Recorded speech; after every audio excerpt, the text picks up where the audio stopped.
Assalamualaikum warahmatullahi wabarakatuh. Kami dari kelompok 10 akan membawakan materi dengan tema pemilihan lokasi dan layout, kriteria pemilihan lokasi dan tipe layout dengan beranggotakan saya sendiri Dewi Anjimi Zuriah dan dua rekan saya Rida Aryani dan Nuha Azimah. Berikut paparan materi yang dapat kita sampaikan. Lokasi adalah tempat terjadinya kegiatan operasional perusahaan.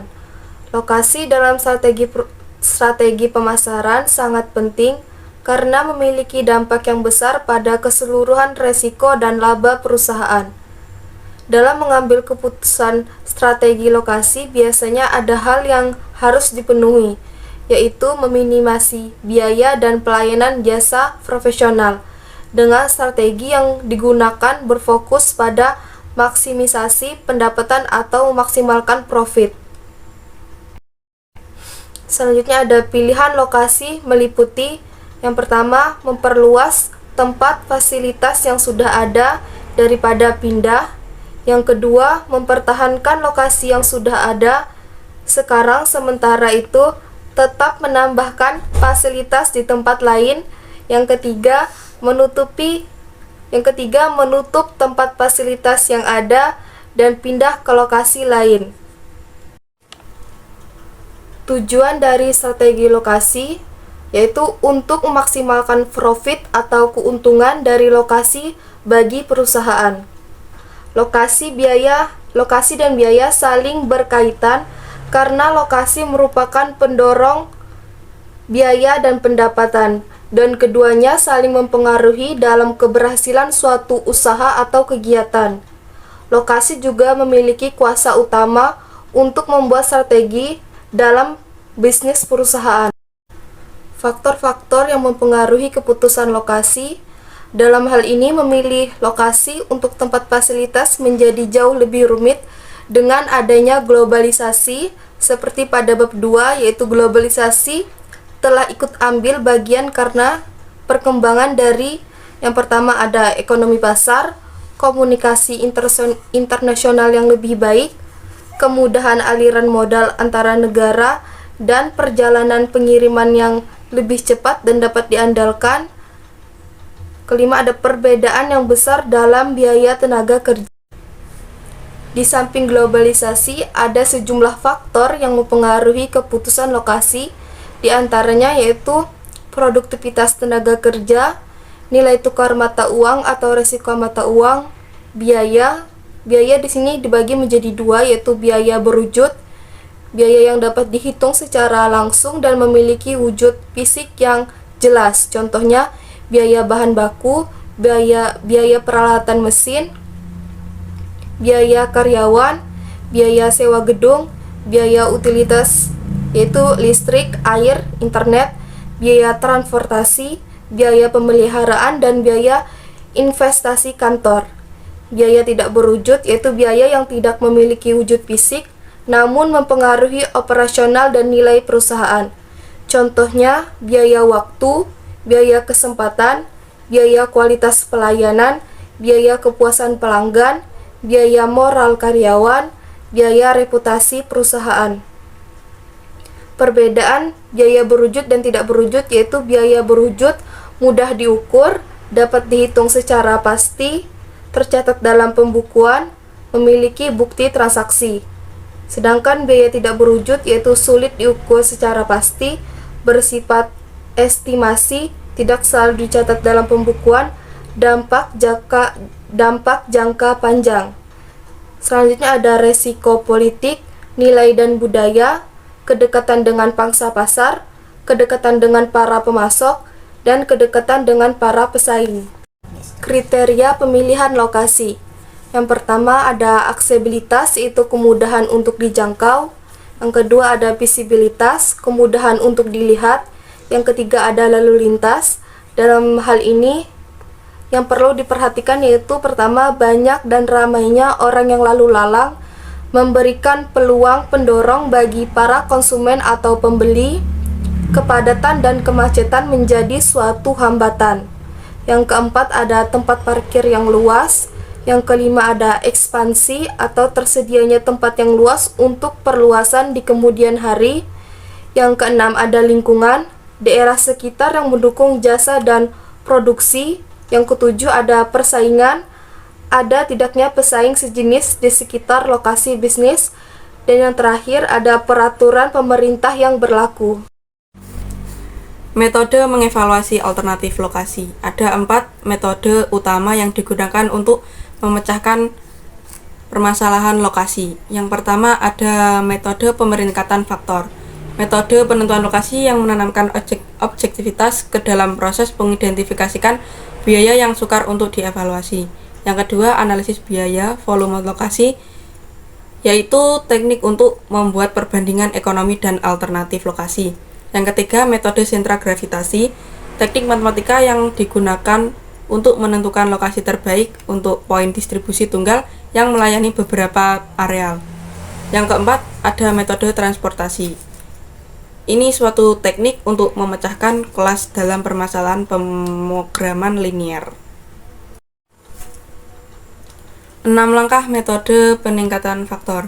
Yang pertama, kembangkan daftar faktor yang relevan, dinamakan kunci keberhasilan. Yang kedua, berikan bobot pada masing-masing faktor untuk mencerminkan pentingnya dalam tujuan perusahaan secara relatif. Yang ketiga, kembangkan skala untuk tiap-tiap faktor, misalnya 1 hingga 100 atau 1 hingga 100 poin.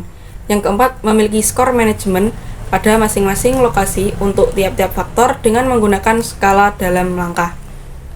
Yang kelima, gandakan skor oleh bobot untuk tiap-tiap faktor dan total skor untuk tiap-tiap lokasi. Yang terakhir, buatlah rekomendasi didasarkan pada skor poin maksimum, mempertimbangkan hasil dari pendekatan kuantitatif lainnya pula.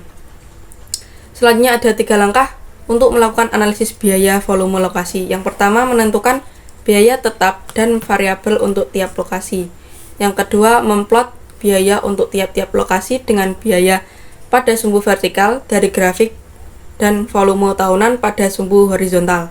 Yang ketiga, memilih lokasi yang memiliki total biaya terendah untuk volume produksi yang diharapkan. Metode sentra atau pusat gravitasi. Untuk metode sentra gravitasi ditentukan dengan menggunakan persamaan koordinat X pusat gravitasi dix GI per GI dan koordinat Y pusat gravitasi DIY GI per GI. Untuk penjelasannya, di mana DIX merupakan koordinat X lokasi I, DIY koordinat Y lokasi I, dan GI merupakan jumlah barang yang dipindahkan atau dari lokasi I. Metode transportasi. Metode transportasi menentukan pola pengiriman terbaik dari beberapa poin penawaran atau sumber daya kepada beberapa poin permintaan atau tujuan. Dengan demikian dapat meminimalkan total produksi dan biaya transportasi. Berikutnya, strategi lokasi jasa. Strategi lokasi jasa memiliki 8 faktor yang menentukan volume dan pendapatan perusahaan jasa. Yang pertama yaitu daya beli konsumen pada area yang dituju. Kedua, jasa dan gambaran sesuai dengan demografis konsumen pada area yang dituju. Yang ketiga, persaingan di dalam area. Yang keempat, kualitas persaingan. Yang kelima, keunikan dari lokasi perusahaan dan para pesaingnya. Yang keenam, kualitas fisik dari tempat fasilitas dan bisnis di sekitarnya. Yang ketujuh, kebijakan operasional perusahaan. Yang kedelapan, kualitas dari manajemen. Selanjutnya, sistem informasi geografis. Sistem informasi geografis suatu sistem yang menyimpan dan memperlihatkan informasi yang dapat dihubungkan dengan lokasi geografis. Di sini ada beberapa database geografis yang tersedia dalam banyaknya GIS, meliputi yang pertama, data sensus dengan blok daerah, kota, daerah wilayah, distrik kongresional, area metropolitan, negara bagian, dan kode pos. Yang kedua, peta seluruh jalan, jalan tol, jembatan, dan terowongan. Yang ketiga, utilitas seperti misalnya listrik, air, dan saluran gas. Yang keempat, semua sungai, gunung, danau, dan hutan. Yang kelima, seluruh bandar udara utama, kampus, dan rumah sakit. Selanjutnya, sistem informasi geografis. Sistem informasi geografis suatu sistem yang menyimpan dan memperlihatkan informasi yang dapat dihubungkan dengan lokasi geografis. Di sini ada beberapa database geografis yang tersedia dalam banyaknya GIS, meliputi yang pertama data sensus dengan blok daerah, kota, daerah wilayah, distrik kongresional, area metropolitan, negara bagian, dan kode pos. Yang kedua, peta seluruh jalan, jalan tol, jembatan, dan terowongan.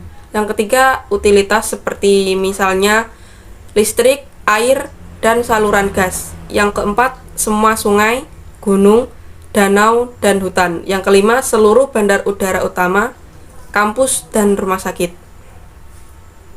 Tata letak adalah salah satu kunci yang menentukan efisiennya sebuah operasi perusahaan dalam jangka panjang. Tata letak yang efektif dapat membantu sebuah organisasi mencapai strategi yang mendukung perbedaan, harga rendah, atau respon. Menurut Heiser Render Munson 2017. Tipe-tipe layout menurut Heiser Render dan Munson 2017. Yang pertama ada office layout, yaitu posisi pekerja, peralatan bekerja, dan ruang kerja. Yang kedua ada retail layout, yaitu mengalokasikan ruang display. Yang ketiga warehouse layout, yaitu menentukan ruang penyimpanan dan pertukaran antar material handling. Yang keempat fixed possession layout, yaitu menentukan persyaratan tata letak untuk proyek besar. Yang kelima process oriented layout, yaitu produksi yang bervolume rendah dan bervariasi tinggi. Dan yang keenam ada workshop layout, yaitu mengatur mesin dan peralatan untuk berfokus pada produksi dari produk yang berkelompok atau produk tunggal. Dan yang terakhir ada product oriented layout, yaitu mencari pengguna tenaga dan mesin terbaik dalam produksi berulang ataupun berkelanjutan. Prinsip dasar penyusutan layout. Yang pertama ada integrasi secara total terhadap faktor-faktor produksi, sehingga tata letak dapat diintegrasikan ke dalam organisasi besar dari semua faktor yang mempengaruhi proses produksi. Yang kedua jarak pemindahan bahan paling minimum, yaitu dengan mengurangi perpindahan waktu untuk transfer material dari satu proses ke proses lainnya di industri dengan hemat. Yang ketiga, adanya kepuasan atau keamanan kerja, yaitu memastikan lingkungan kinerja yang menyenangkan. Yang keempat, ada memperlancar aliran kerja, yaitu diupayakannya untuk menghindari gerakan balik, gerakan memotong, maupun gerakan macet. Yang terakhir ada fleksibilitas, yaitu dapat mengantisipasi perubahan teknologi komunikasi dan kebutuhan komunikasi. Tujuan layout untuk meminimumkan biaya dan meningkatkan efisiensi pengelolaan semua fasilitas produksi dan ruang kerja, sehingga proses produksi berjalan dengan lancar. Efisiensi ini dapat dicapai dengan mengurangi biaya produksi dan transportasi di dalam pabrik.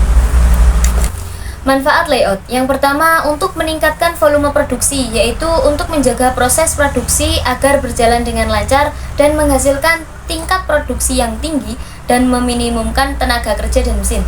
Yang kedua, memperpendek waktu tunggu, yaitu dengan adanya keseimbangan antara beban dan waktu antara suatu mesin dengan mesin lainnya. Dan yang ketiga, pengurangan transfer dan meminimalisasi jarak antara proses individu. Yang keempat, untuk menghemat ruang karena tidak ada bahan yang terakumulasi dalam proses dan jarak antara masing-masing mesin terlalu besar sehingga area bangunan tidak perlu bertambah. Yang kelima, mempersingkat waktu untuk memproseskan jarak antara mesin dan operasi. Yang keenam, penggunaan fasilitas, penggunaan elemen produksi yaitu tenaga kerja, mesin, dan peralatan. Yang ketujuh, tingkat kepuasan dan keselamatan kerja dengan menciptakan suasana yang aman, nyaman, rapi, dan terawat dengan baik. Dan yang terakhir atau kedelapan, pengurangan kebingungan yang disebabkan oleh bahan tunggu, gerakan yang tidak perlu, dan jumlah persimpangan dalam proses produksi. Sekian dan terima kasih.